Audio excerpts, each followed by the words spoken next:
നിങ്ങൾക്ക് എപ്പോഴെങ്കിലും നിങ്ങൾ എനർജി ഭയങ്കരമായിട്ട് ലോ ആണെന്ന് തോന്നിയിട്ടുണ്ടോ? അങ്ങനെയാണെങ്കിൽ നിങ്ങൾ എന്തായാലും കുറച്ച് പ്ലാന്റ്സൊക്കെ വളർത്തി നോക്കണം കേട്ടോ. ഞാൻ ഇൻസ്റ്റഗ്രാമിൽ ഈയിടെ കുറച്ച് വീഡിയോസൊക്കെ കണ്ടതിന് ശേഷമാണ് പ്ലാന്റ്സൊക്കെ ഒന്നും കൂടെ ഇഷ്ടപ്പെട്ട് തുടങ്ങിയത്. എനിക്ക് ഇൻഡോർ പ്ലാന്റ്സ് ആദ്യം മുതലേ ഇഷ്ടമാണെങ്കിലും ഞാൻ അങ്ങനെ ഭയങ്കരമായിട്ട് ഒരു പ്ലാന്റ് ഇങ്ങനെ വളർത്തുന്നതും അങ്ങനെയൊന്നും എനിക്ക് വലിയ താല്പര്യമില്ല.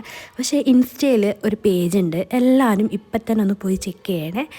ഷെയ്ഡ് സ്റ്റോറീസ് എന്ന് പറഞ്ഞിട്ടാണ്. ആ ഒരു വീട്ടിൽ ഒരു വുമണാണ് ആ ഒരു പേജ് ഹാൻഡിൽ ചെയ്യണത്.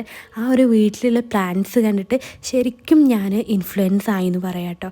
ഞാനങ്ങനെ അവർക്ക് മെസ്സേജ് അയച്ചിട്ടുണ്ടായിരുന്നു, നിങ്ങളെ വീഡിയോസ് കണ്ടിട്ടാണ് ഞാൻ പ്ലാന്റ്സിനോട് ഇഷ്ടം തോന്നിയതും അതുപോലെ പ്ലാന്റ്സ് വളർത്താൻ തുടങ്ങിയതെന്നൊക്കെ. സത്യം പറഞ്ഞാൽ ഭയങ്കര ഒരു പോസിറ്റീവ് എനർജിയാണ് കേട്ടോ ഈ പ്ലാന്റ്സ് എന്ന് പറയുന്നത്. എനിക്ക് ഇൻഡോർ പ്ലാന്റ്സ് ആണ് ഏറ്റവും കൂടുതൽ ഇഷ്ടം. ഇതെല്ലാം ഞാൻ വാങ്ങിയതും അതുപോലെ ഉമ്മാൻ്റെ അടുത്ത് നിന്ന് വെട്ടിക്കൊണ്ടുവന്നതും ഒക്കെയാണ്. അങ്ങനെ കുറച്ച് ബാംബൂ ട്രീസും പിന്നെ പോത്തോസിൻ്റെ വെറൈറ്റീസും അങ്ങനെയൊക്കെയാണ് ഞാൻ റൂമിൽ വെച്ചിട്ടുള്ളത്. ഇനിയും ഒരുപാട് പ്ലാന്റ്സ് വെക്കണമെന്ന് എനിക്ക് ആഗ്രഹമുണ്ട്. അങ്ങനെ ഞാൻ ആ ഒരു ഇഷ്ടം തോന്നി തുടങ്ങിയ 2-3 ദിവസത്തിനുള്ളിൽ സെറ്റ് ചെയ്തെടുത്തിട്ടുള്ളതാണ് കേട്ടോ. അതുപോലെ തന്നെ ഉമ്മാൻ്റെ അടുത്ത് സി പ്ലാന്റ് കുറച്ച് അധികം ഉണ്ടായപ്പോൾ ഞാൻ അതും കൊണ്ടുവന്നിട്ടുണ്ടായിരുന്നു. അങ്ങനെ അത് വേറൊരു പോട്ടിലേക്കൊക്കെ കൊടുത്തു. ഈ ഇൻഡോർ പ്ലാന്റ്സ് ഇഷ്ടപ്പെടാൻ വേറൊരു റീസണും കൂടെ ഉണ്ട് കേട്ടോ.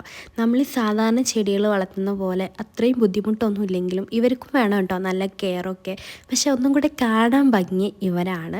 ഇനിയും കുറച്ചും കൂടെ പ്ലാന്റ്സൊക്കെ വെക്കണം എന്നാണ് എൻ്റെ ഒരു ആഗ്രഹം. അപ്പോൾ നിങ്ങൾക്ക് എന്തെങ്കിലും സജഷൻസ് ഉണ്ടെങ്കിൽ ഒന്ന് പറയണം കേട്ടോ. ഇന്ന പ്ലാന്റ്സ് അല്ലെങ്കിൽ ആ പ്ലാന്റ് അങ്ങനെ എന്തെങ്കിലും ഉണ്ടെങ്കിൽ ഈ സി പ്ലാന്റൊക്കെ വീടിൻ്റെ ഉള്ളിൽ വെച്ചാൽ നല്ല ഭംഗിയാണ്. മാത്രമല്ല അധികം കെയറൊന്നും വേണ്ടാത്തൊരു ഫ്ലവറും ഒരു ചെടിയും കൂടിയാണ് കേട്ടോ ഈ സി പ്ലാന്റ്.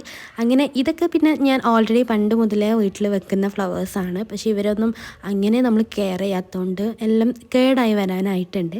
പ്ലാന്റ്സിൻ്റെ കൂടെ തന്നെ ഞാൻ കുറച്ച് ഫിഷസും കൂടെ റൂമിൽ വാങ്ങി വെച്ചിട്ടുണ്ടായിരുന്നു കേട്ടോ.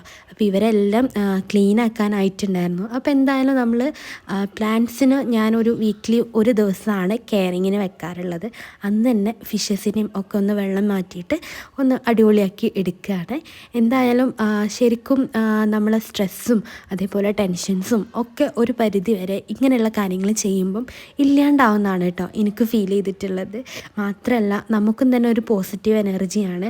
ഞാൻ പ്രത്യേകിച്ച് കൂടുതൽ ഒരു റൂം പേഴ്സണും കൂടെ ആയതുകൊണ്ട് എൻ്റെ റൂമിൽ ഈ വക സംഭവങ്ങളൊക്കെ ഉള്ളതിൽ ഞാൻ ഭയങ്കരമായിട്ട് ഹാപ്പിയാണ് കേട്ടോ. അപ്പം ഇതുപോലത്തെ പ്ലാന്റ്സും അതുപോലെ ഇങ്ങനെയുള്ള കാര്യങ്ങളൊക്കെ ഇഷ്ടമുള്ളവർ എന്തായാലും കമൻറ്റ് ചെയ്യുക. നമ്മളെ വീഡിയോ ഇഷ്ടപ്പെട്ട് ലൈക്ക് ചെയ്യുക, ഷെയർ ചെയ്യുക, സബ്സ്ക്രൈബ് ചെയ്യുക.